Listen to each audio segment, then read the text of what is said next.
From the Library of Congress in Washington, D.C.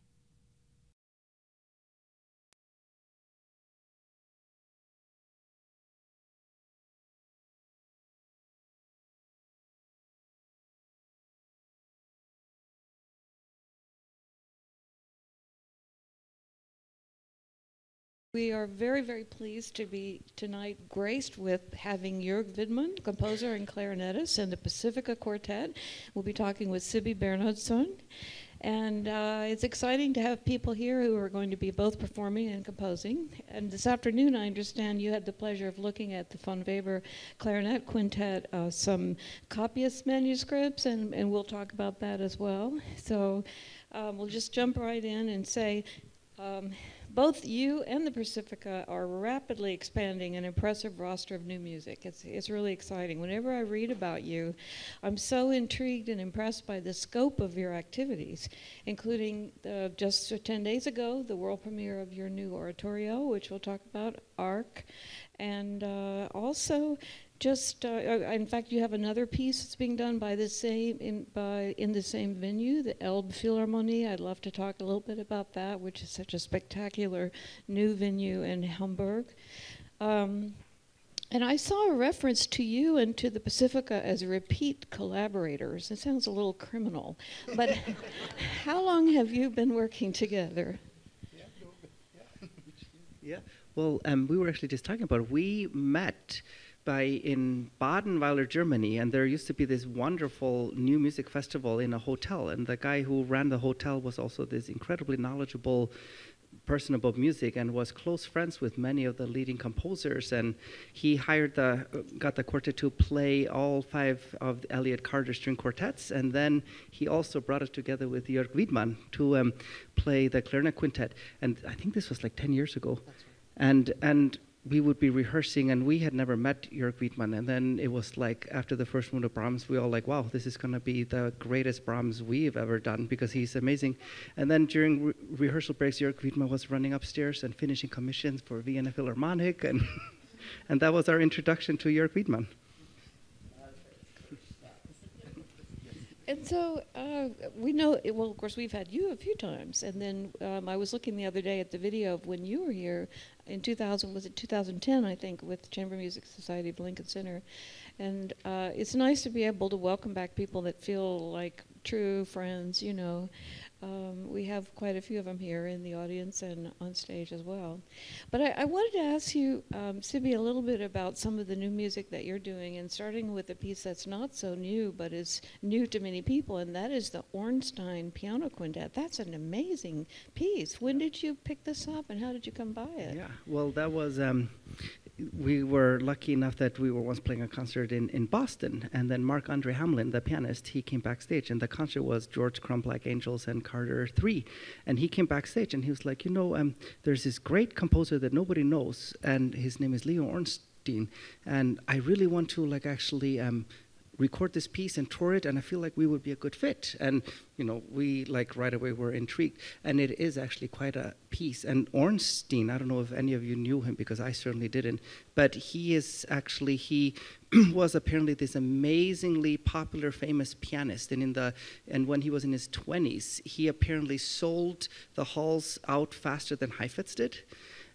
But he only performed for about 3 years, and then he just like gave it up. He just didn't have the nerves, and he also just wanted to compose. And he started a children's music school in Philadelphia, and then he moved around for a while. He lived in a trailer on the border of Texas and Mexico, and was composing, and he died in Green Bay. And he is after Elliott Carter, he is the second oldest published composer, and he did incredible music, and Marc-Andre Hamelin has really championed him. And these have really kind of haunting titles, like some of his piano pieces, they're called like Suicide in an Airplane and things like that. But it's spectacular music, and Marc-Andre Hamelin has been playing it a lot, and we love that quintet. Do you know that composer? Yeah. Yeah, I think it was Marc-Andre, who was saying he's a mixed. No, it was in the notes to that recording, a mix of Enfant Terrible and a Lisztian piano slayer. Strange combination of a description for somebody. I just was interested because I had not heard of him, and I know he's a very extraordinary person, arresting music, very little counterpoint. somewhat some extended noise techniques maybe, or verging on the edge of that. And so that's one thing you're doing. And then mention a little bit about your new quintet, the cello quintet. Yeah, so we with Johannes Moser, we commissioned Julie Wolf to write a quintet. It's a basically reaction of the Schubert cello quintet. So the project is that we pair those two together, and that has been it's a great piece. We just premiered it last November. And you have had also a reduction of a piece by Jennifer Higdon, a reduction of her Dooryard Bloomed, is that the name? Yes, wow, you really did your... Well, I'm very interested because I'm not kidding about you're being a force for new music, and that's what we're going to really be focusing on while we're talking. But so was that an orchestra piece, and now you're doing it as an ensemble piece? Yeah, for piano, voice, and string quartet, yeah. And then we've also a piece that we really love playing and is commissioned by Shulamit Iran. She wrote a very powerful quartet called Glitter, Shards, Memory, and Doom. And it's a very, very interesting title, great, yeah. Well, this is great. And now we'll talk further about this new work, the oratorio. And I caught a bit of this on the internet, and it was just stunning. And this is, I'd like you to tell the audience a little bit about it, the name, how you came up with the name, and it's really a metaphor, and talk about the concert hall and so on a little bit. Well, first of all, also for me, it feels like coming home, back to this place and to this wonderful acoustic of this hall, and it feels like coming home for me, after years, too many years, that we didn't meet. And we just said in the rehearsal today, it feels like yesterday, you just continue. Maybe we are somewhere else now, so we have new experience, but it feels really like musically coming home. This piece, I wrote this piece I was writing on it for more than half a year. It almost tore me apart because there are 300 people involved, 3 choruses, 1 children chorus, 1 youth chorus, 1 opera chorus. Kent Nagano was conducting it in a fantastic way. I mean, he's one of the few people, I think, who can hold something like this together. It's 2 hours long almost, and huge orchestra, so 300 people involved. And I wrote every note of it. Still, I don't believe when I did it, but I heard most of them, all of them. So the title comes really from this building. So maybe you have seen images of this. It looks like a ship from outside, but when you're inside of it, it's really an amazing modern hall, because even at the seat, which is farthest away from the center stage or from the conductor, you feel still like a part of the whole thing. In some halls, or also some modern halls, you think, did the orchestra start playing already? You feel like in a different room. And that's really like you feel like in the middle of a ship or an ark. So it has this also religious connotation, but I think if you decide to write an oratorio in our time, I mean, this really turmoil of politically everywhere in Europe, everywhere, it's one of my pieces which really has a message, and it ends at the end with a Dona nobis pacem. And I think that's what we need in our world more than ever. I was going to ask you about the texts. I know there are many, many texts from Heine, Nietzsche, to the Bible, Schiller, Claudius, Matthias Claudius, and so on. Did you choose the text, or did they guide you on this? So when Kent Nagano asked me, he just, so we know each other for a long time, so he trusted me.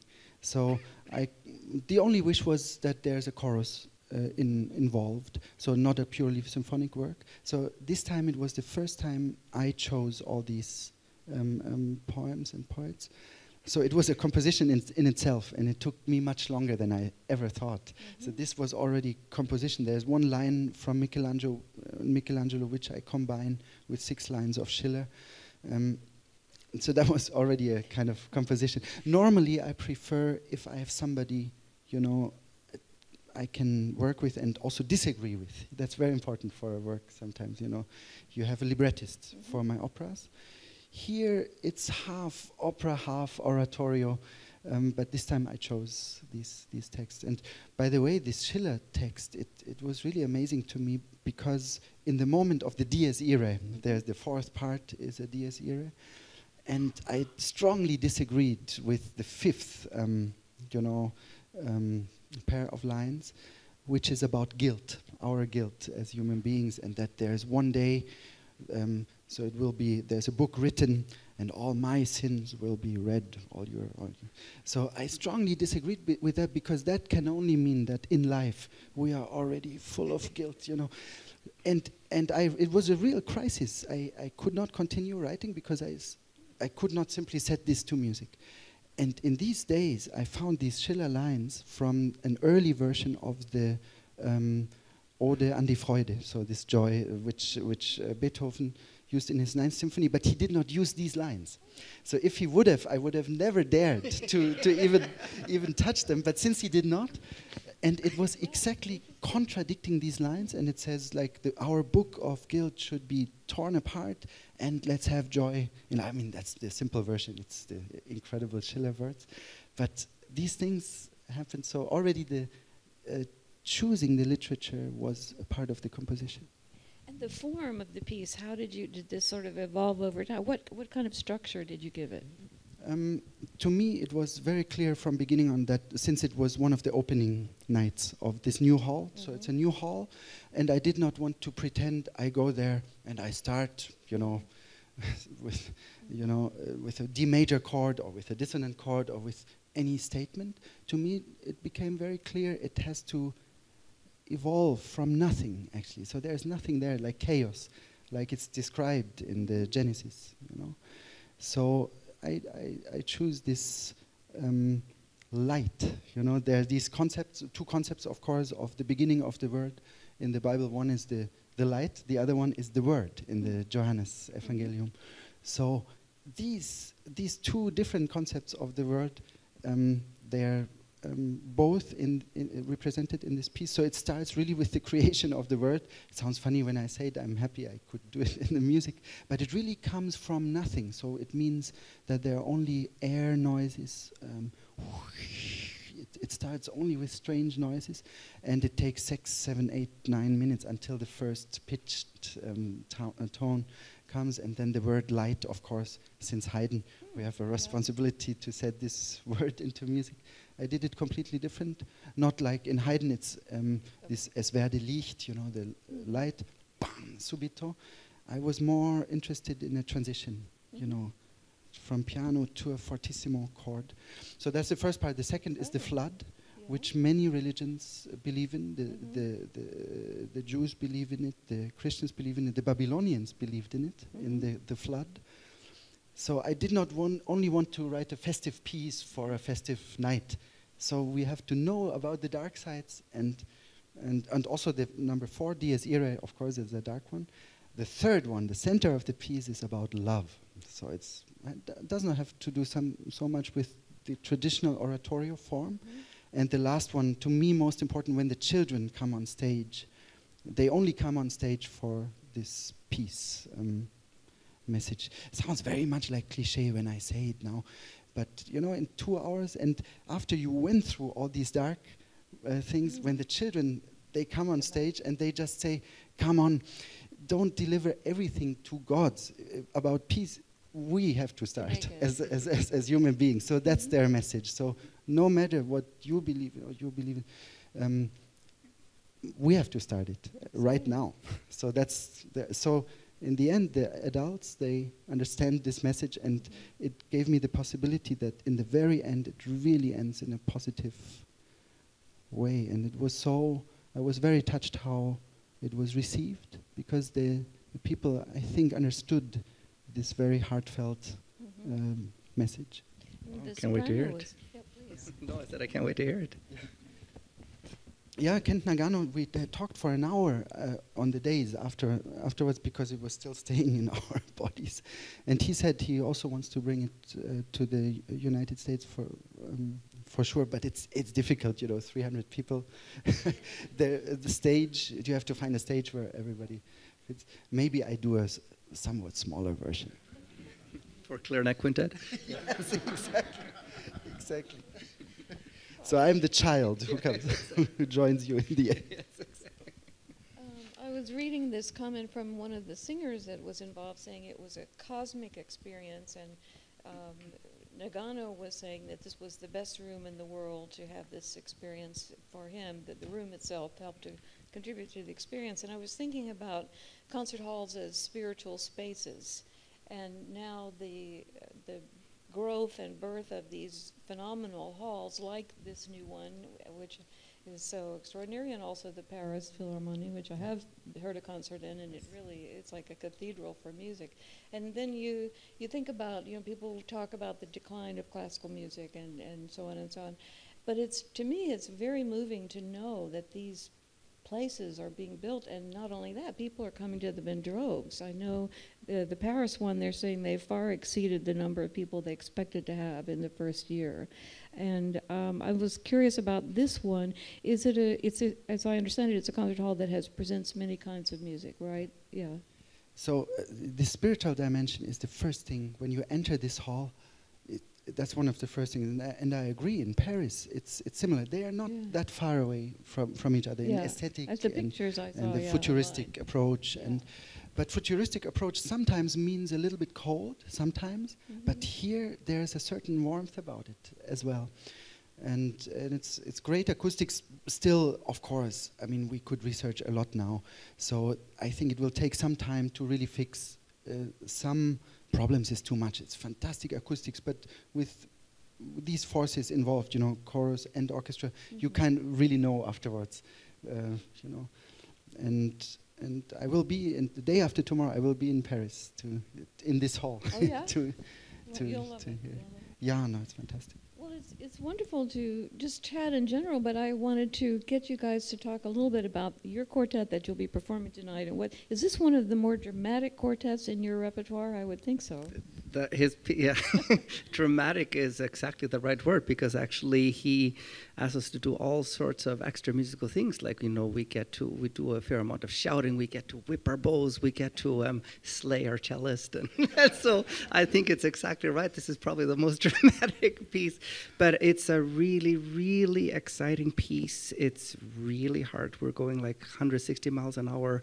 And then, but it's so effective. And actually, I've often used Jörg as an example when I'm talking to aspiring composers. Is one of the reasons why I think, one of the many reasons besides him just being so talented and creative, why he's such a great composer, and we've had this conversation, is just like he knows the literature so well. He just knows music, like from the beginning to now. So he has such a strong foundation, and he knows how to write, he knows the counterpoint, he knows all of this. So when he is doing these extra musical things, or when he's having us do unusual things, it's so convincing because it's based on such a strong foundation. And so this piece, which when you will hear it, I mean, it's doing, and even the notation, I mean, there's not even Western notation to some of the things that he's asking us. So he has to actually write little like asterisks and say, well, actually, you're supposed to do this with a bow and this and that. And because with his creative mind, he's like looking for the sounds in whatever it takes, in a way like George Crumb does. I mean, he's just like looking for the sound until he just gets it. So it's incredibly dramatic, and it's incredibly, and well, you should talk about it more, but when you were explaining it to us about it, sort of how the scherzo evolves, and from a minuet to how, I remember you described it so well, like how, Haydn turned the minuet into a scherzo, which means a joke, and then Beethoven turned the scherzo into something dramatic, and then Mahler into something tragic. So I think when you're playing this piece, I was just thinking the other day, well, it's sort of up to the listener if the piece is a joke, or if it's sarcastic, or deadly serious. So that will be for you guys to decide. And maybe would you give us a little background? I know you've written these as a series of 5 quartets, and this is the centerpiece, but tell us how that relates to the forms and so on. So every movement, I would even call it, of this quartet cycle, so it can be performed as a cycle, so then it's really movements, but they can be performed individually. So each of these quartets represents a traditional form of movement. So the first one would be an introduction, the second a very slow movement. This one is the scherzo, with all its implications. The fourth one is an andante, and the fifth one there comes a soprano, joins the quartet, and that's a fugue, or the attempt of a fugue. So this is really, I think you described it so well. I should not add too much to it, but this talking about tradition, maybe just taking this first thing you mentioned, that's right. I'm grateful that on a daily basis I'm allowed to be in touch with these great masterworks of the past, which we played tonight, like the Weber, which I was so moved that this is here at the Library of Congress. The manuscript. The manuscript, incredible. We will talk about this in a minute. It was a very, very special moment for me, because as a clarinetist, we adore Weber. But as a composer also, I'm one of the very few people who really admire Weber so much. You know, there are so many prejudices about him. Let's talk about Weber rather than about my quartet. Well, there's a lot to be said about Weber, and I mean, he was. My colleague talked about him in his program notes, saying he could be called a musical impresario because he was a conductor, he was a pianist. I believe you're also a pianist, but he was a performer. He did all these many things, and certainly was influential in opera of the time and so on. You mentioned that when you were a child, you found Der Freischütz music very scary. And said, why was that? Talk about that.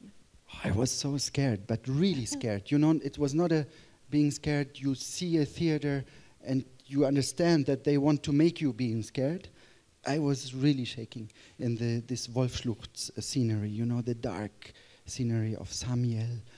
And I was scared by the sounds. I remembered these low clarinets. Even as a clarinetist, I would never imagine two low clarinets in these registers, then cello playing far above it, or the piccolos I still hear today with the women's chorus, this glissandi, ba-da-wap. I can still hear it. I was shaking. And of course the great clarinet works, he really, maybe only as Mozart and Brahms, he understood our instrument. He understood the essence of our instrument. You know, writing a piece like the Fantasia in the Weber Clarinet Quintet, this incredible imagination. And you know, in Clarinet Quintet, he cannot even do much about instrumentation because it's this set of instruments, but his orchestration, and that's what Berlioz praises in his instrumentation book most. That's unique and so new. And Wagner, by the way, I don't want to talk badly about it, but he really, it's on the edge of we are being able to say he stole some of the things and some of the effects. Yeah, one movement. Did he really? Did he publish it as well? I know he took it and Oh, you mean copied it. This one, the Quintet. For a long time, people thought it was by Wagner, but it was by Berman. So I think because they wanted to sell more copies, they said it's by Wagner. And in the 19th century, people thought it's a clarinet quintet movement, an adagio, very beautiful piece in D flat major, very strange key. But it was written, now they found out, by the clarinetist of Weber. But what I mean is the harmonies. You know, if we listen to Parsifal, we think, that's Wagner harmony. Well, Weber was so many decades before that, and Wagner was aware of it because at the day of the funeral, when Weber died in London, and they brought his corpse to Dresden, Wagner organized a whole day of music, and he wrote music for Weber. So he knew where he was getting it from. You know, I'm too sarcastic about it, but a lot of the best Wagner, I think, is Weber. That's quite a statement. Yeah. Well, let's talk a little bit about the impresario. The virtuoso you mentioned, Berman. He really, like, as in the case of so many people who were virtuosi, who advanced a technique and advanced a whole school of playing and so on. He really made these come alive, and they still exist in part because of him, I think. And I think also in the manuscript, which I today saw, I did not know until today that there is a clarinet piano version in the handwriting of Weber, which is just here. Very moving moment for me, and I will play it. I promise. I will play it with piano also. I just did not know about it, that it exists, and the score is not by him, but with his comments in in it. And you know, he did not write much, a little bit like Mozart. And let's not forget that the wife of Mozart was Constanze Weber. So it's the same family as Weber. So Weber was in every moment of his life aware, of the connection. Yes, of this connection. But without Berman, these pieces would not be possible even to play, because Weber rarely writes any phrasing or even dynamics. So Berman added some things. And even the clarinets of those days, I mean, they made the chromatic passage work much easier, I understand. And you were saying that Mozart wrote these with low clarinet writing in mind, that not many people were doing that then, that this really was a move forward and so on. I think we should be so grateful to these people, and still today, I think you mentioned when you played the quartets and so on. So when we work today with the living composers of our time, you know, we know that it's not. I mean, some composers work like that. They write a piece and they give it to us, and we are executing it or performing it. You know, but with most of them, it's a real exchange. So they are interested what's possible on a clarinet. You give them some ideas, and they will turn it into their language anyway. But I think this exchange is so important. You know, and some of the works which were written for me, which I premiered, the Clarinet Concerto of Wolfgang Riem, for example, when I first saw it, I did not think I will ever be able to play it, because his Clarinet Concerto is 50 minutes without any rest for the clarinetist. So I had to do certain exercises and techniques. And today it's a standard piece for me. So if I would have told him right away, no, it's not possible, then we could not, or just imagine, I don't want to put it on the same level, but you know, just the principle. Let's imagine Berman saying, you know, these runs in the last movement of the clarinet quintet, it's insanely difficult, don't write it. I mean, we would not have the piece today. Exactly. How do you guys work on this? They say it's a pocket concerto, but somebody has written this. How do you work on it together? It must be so much fun. Yeah. Actually, this is actually the first time we played the Vapor with Jörg. We played the Mozart, we played the Brahms, but so this will be our first Vapor with, yes, and we were going to rehearse it yesterday early evening, but then travel problems and all that, so we didn't get you until like 9:45, and he just came from Paris. We got stuck in Detroit. He was totally jet lagged, and then we come in there and we start playing it, and then so we were just after the rehearsal like, how are you going to be when you're rested? Because this is the fastest Vapor you will ever hear. I mean, we could barely keep up. So, but anyway, but with a piece like this, is just so, well, any kind of rehearsing, no matter what the composer, the period, or any of it. I mean, it's all about, trying to, we have a script and we're actors and actresses trying to convey what's there. So much of the rehearsal, I find, is just about characters and how to, find a ways to convey those characters. And even if you agree on a character, you may not always agree on how to execute those.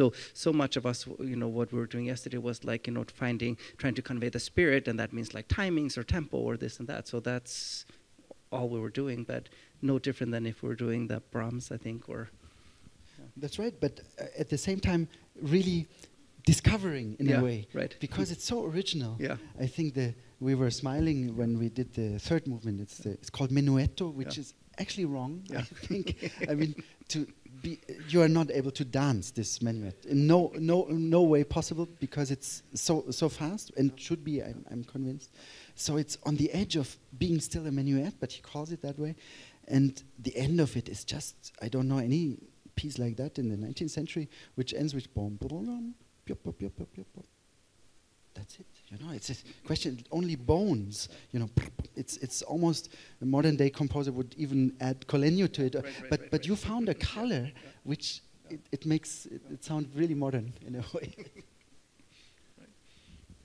While you're talking, I was thinking about how you have this passion and joy for this older music, and then obviously you create new music every day and you perform new music every day.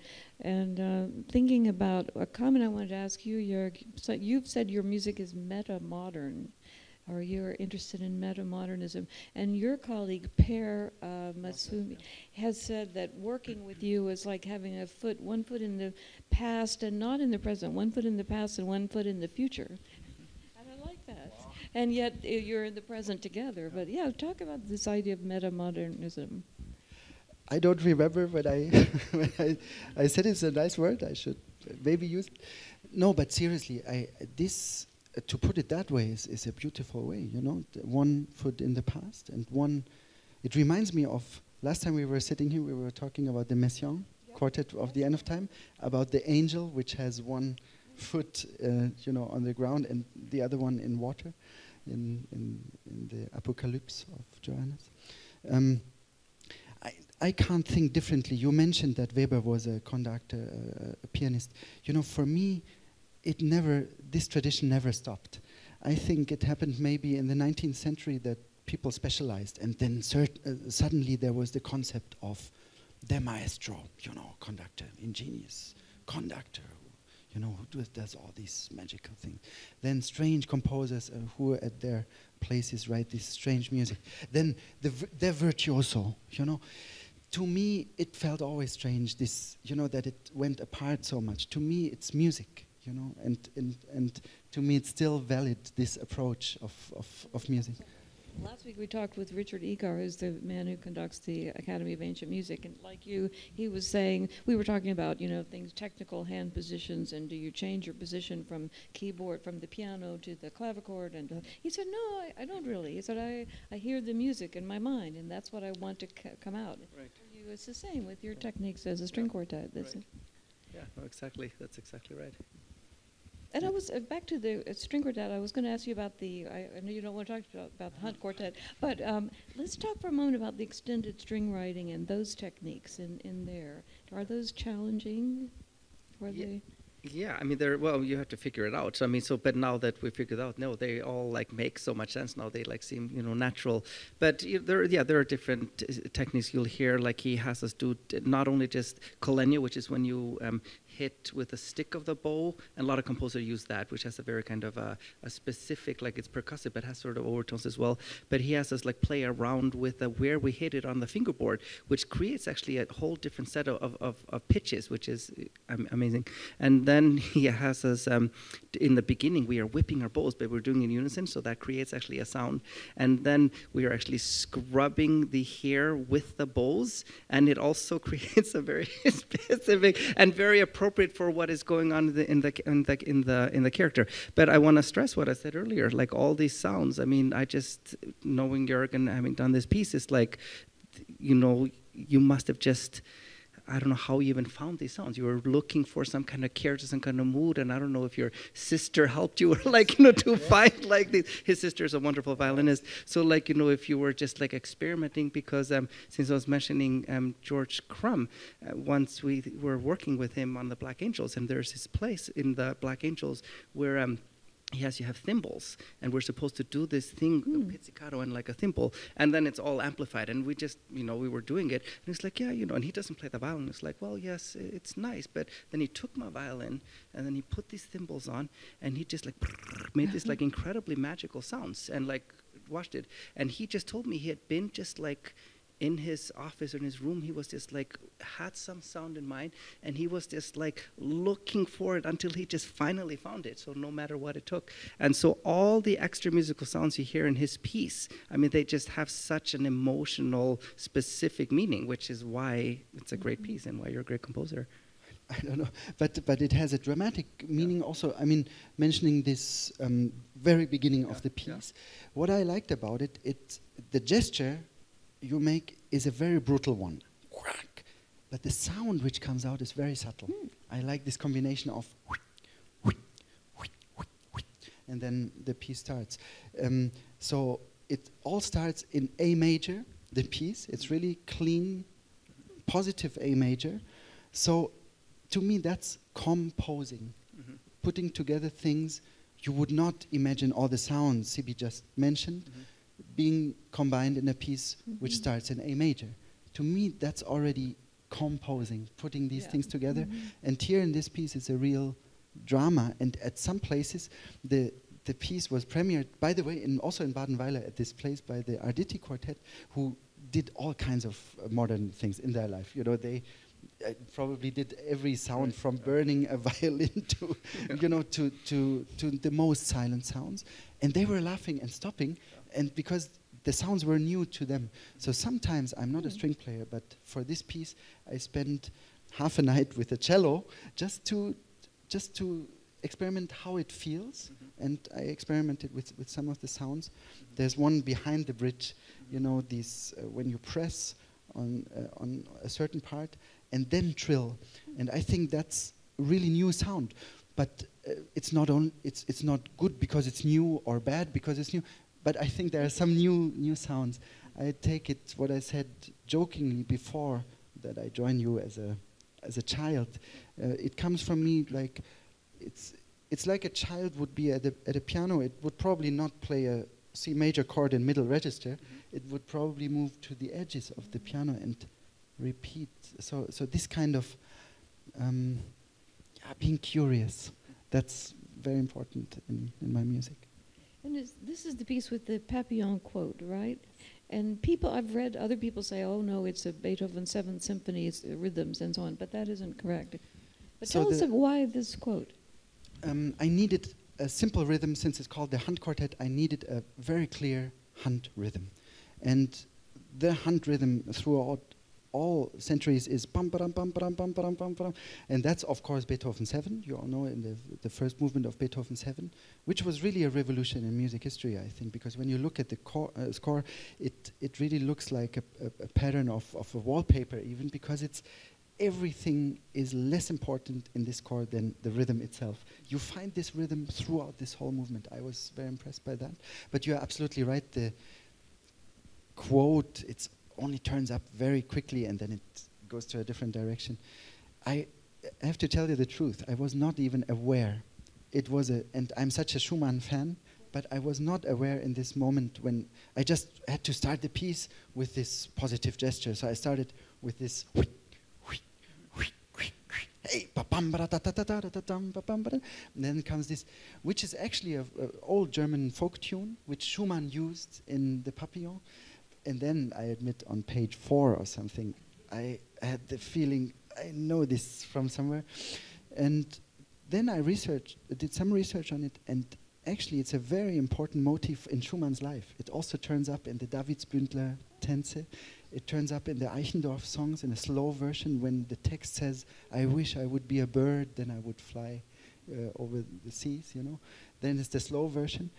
But it's just the starting point, and more important to me, of course, is what I do with it. It's almost to the point that I destroy it, but not the rhythm. At the end of the piece, you will hear this rhythm, but played on the bridge, kind of dead sound. So that's what I'm interested in and fascinated by, that you can start a piece with the same rhythm and the whole piece, it's 12 minutes, but for you it must feel like a whole symphony because the amount of notes, since it's that fast, you know, I have the greatest admiration for how you do this. And they are doing it right, you know, they could fake it, but they don't. Since this is a cycle, do you ever have performers who want to do it, say, over 2 days, all 5 of them? Or I know the Minguet Quartet has recorded them all. Anyone else has recorded all of them? The Leipzig String Quartet did as well, and when it's performed, it's in one evening, so it's 2 halves, like 45 plus 45 minutes. There has to be, like tonight, an intermission after the Hand Quartet because players are dead. Yeah. Well, I was thinking about the instruments that you use, because I know all of you have older instruments. You have a Testore, is it? Yeah, no, actually, well, since now I have a new violin, well, old violin, but yeah, new, so I used to have a Testore. Yeah, you really did your research. But I was interested thinking of all of these players with these beautiful old instruments like we have here. And so how is that for you, doing modern music of any kind, not just Jörg's music, but it must be just second nature to you now. Yeah, well, I mean, that's what we have those. I mean, the instruments, of course, have been so modernized. I mean, we play on steel strings and, like, you know, the bridges and all that. So, but yeah, no, but these are our tools.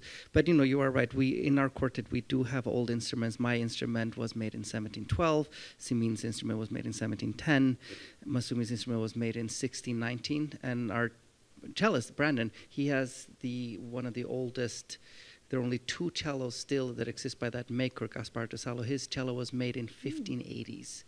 I mean, his cello is older than Bach. Yeah. My clarinet was built in 1993. Yeah. Exactly. And in fact, you're one of now the generation, kind of string quartets of your group. It's funny to say that, but I was reading this and I was thinking, wait a minute, they're not really an older generation. Yeah. But you've been, what is it, 20-something years now? So actually, not only, the quartet is about 22 years old, and this membership has been since 2001. And there's actually only one touring group that has a membership that is older than us, and that's the Brentano by 1 year. Mm-hmm. But even the Emerson are younger than us because they have a more recent cellist. Yeah. So we are now officially a senior group. Yeah. I was reading that the Budapest Quartet had said, the member said that it took 5 years to learn how to play as one, mm-hmm. and a lifetime to learn how to play as individuals. Yeah. Examining individuality within the quartet structure mm-hmm. helped to free us up with our entire repertoire. Mm-hmm. I was very interested by that. Yeah. And that's exactly right. And I think, like, when we first started, and I see that with young quartets, there's so much time spent just like trying to blend to be unified, and which is completely important and necessary, because one of the hard things about quartets and why we have to rehearse so much is because we are four brains, but we have to become one, and we can't really compromise, or because then the music is compromised, we have to come up to a consensus, and that just takes a lot of time to try to find like a third way that may be better or come to a consensus. But that's a very valuable quote, because when the music requires us to be unified, we have to be unified. But then when the music requires not to be, we have to be able to do exactly that. And actually playing Elliott Carter taught us that very well, because he is so into individuality and how that represents sort of people in general and how they interact. And in his second quartet, he actually asked us to sit as far as practical from each other.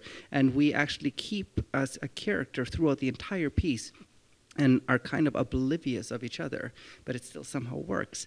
And then actually after we did that, and then coming back, and I remember right after that, we were rehearsing Brahms' A minor quartet, which, of course, completely different music, but sort of the issues of sort of balancing and voicing, somehow like somewhere in the back of our ears, we were sort of in this Carter mode, and it actually really helped, like sort of separating the voices in a certain way. So back to what we were talking about earlier, we're so lucky in the string quartet that there's just such great literature, like from Haydn, and people are still interested.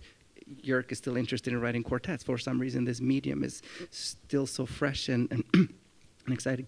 So we're very lucky that we can play great music that is written today and that was written 250 or 300 years ago. So we can just focus on great music, and the language will be different, but it's still all about communication and characters. And one of my favorite quotes is from Robert Mann of the Juilliard Quartet, and his famous quote is like, old music should be played as if it's new, and new music should be played as if it's old. And I think that's exactly right. It's so much fun to talk with you because there's so many avenues to go down. But maybe some of you have some questions for Jörg and Sibbi, perhaps. Yeah. We'll bring your microphone here.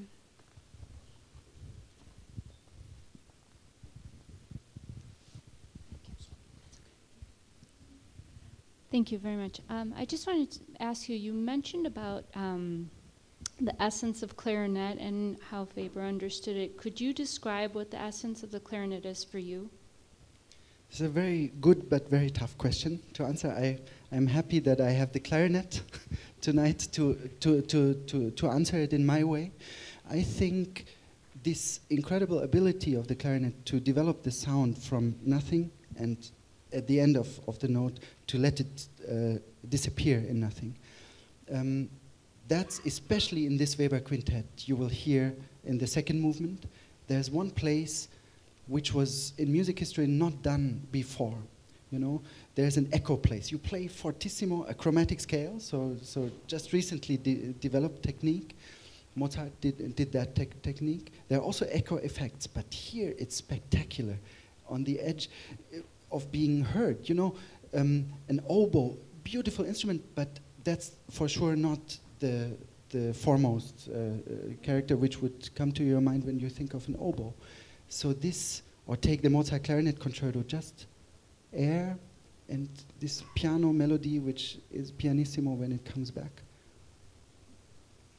It's hard for me to put in words.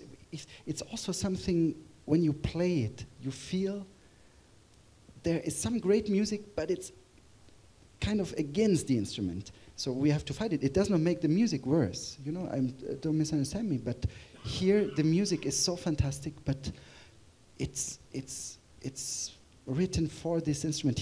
They really understood this spirit. In Brahms, it's different. It's in a way more difficult because he does not give you a rest, you know. So it's in Brahms, the difficult thing I think is that it's the absence of virtuosity, of outside virtuosity, or what we call virtuosity, which is always digital virtuosity. So in Brahms, it's singing for 45 minutes. Here in the Weber, I think it's a fantastic combination of all the things which are possible in the clarinet. I think it's like a love declaration to the clarinet. I think I did not satisfyingly answer your question, but I tried.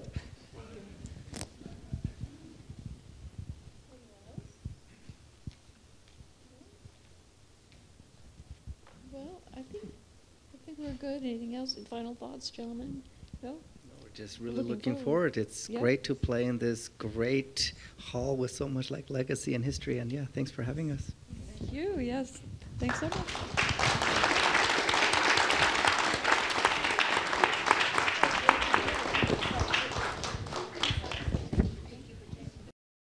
This has been a presentation of the Library of Congress. Visit us at loc.gov.